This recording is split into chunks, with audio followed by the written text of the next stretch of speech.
नमस्कार मित्रांनो, मी active education YouTube channel मध्ये आपलं स्वागत करत आहे. आपणासाठी एक मोठी ब्रेकिंग न्यूज स्पष्ट करत आहे.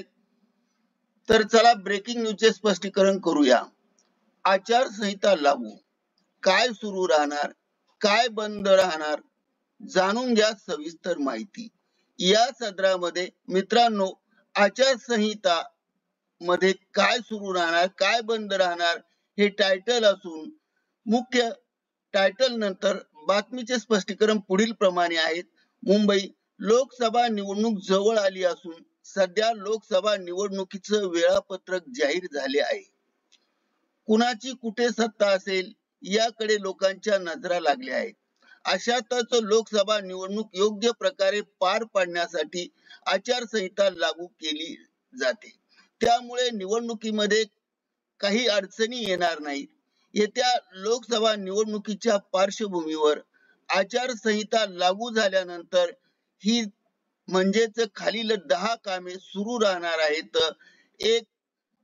पेन्शनचे काम, 2. आधार कार्ड बनवणे, 3. जातीचे प्रमाणपत्र बनवणे, 4. वीज आणि पाण्यासंबंधीचे कामे, 5. सफाई संबंधीचे कामे, 6. वैद्यकीय उपचारासंबंधीची मदत घेणे, 8. रस्त्याच्या दुरुस्तीचे कामे, 9. सुरू झालेल्या प्रकल्पही थांबवता येणार नाही. आचारसंहिताचं कारण पुढे करून अधिकारी तुमचे कोणतेही काम टाळू शकत नाहीत. 10. ज्या लोकांना घराच्या आराखड्यासाठी आवेदन दिले आहेत त्यांचे आराखडे पास होतील, पण नवीन आवेदने स्वीकारली जाणार नाहीत. आचारसंहितेमुळे या गोष्टीवर बंदी असेल. 1. सार्वजनिक कामाचे उद्घाटन, भूमिपूजन. 2. नव्या कामाची स्वीकार बंद. 3. सरकारी कामाचे होर्डिंग लावले जाणार नाहीत. 4. मतदारसंघात राजकीय दौरे नाहीत. 5. वाहनावर सायनर नाहीत. 6. सरकारी कामांचे होल्डिंग काढून टाकले जातील. 7. सरकारी राजभवनावर पंतप्रधान, मुख्यमंत्री, मंत्री, राजकीय व्यक्ती यांचे फोटो लावण्यात येणार नाहीत. 8. वर्तमानपत्र, इलेक्ट्रॉनिक किंवा इतर मीडियावर सरकारी जाहिराती देता येणार नाहीत. 9. कुठल्याही लाचखोरी स्वतःला बाजूला ठेवा, घेऊ नका, देऊ नका. त्यानंतर 10. सोशल मीडियावर पोस्ट करण्यासाठी या गोष्टीचा विचार करा. तुमची एक पोस्ट तुम्हाला तुरुंगात पोहोचू शकते. म्हणूनच कुठल्याही पोस्ट शेअर करण्यासाठी आचारसंहितेचा विचार करा.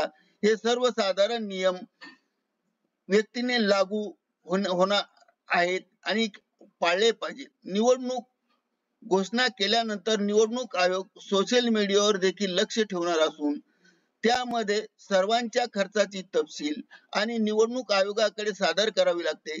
त्यामुळे आता निवडणूक प्रचारासाठी सोशल मीडियाचा वापर करताना उमेदवारांना देखील काळजी घ्यावी लागणार आहे.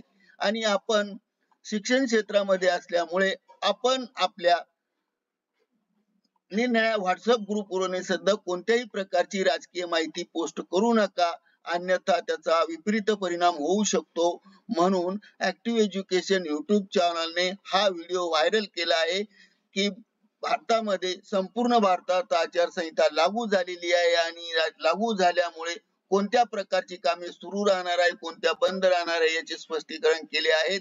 आणि आपण जर यामध्ये सापडलात तर शिक्षकाने निवडणुकीच्या प्रचाराच्या दौऱ्यामध्ये कुठेही सापडला त्वरित त्याच्यावर कारवाई होऊ शकते.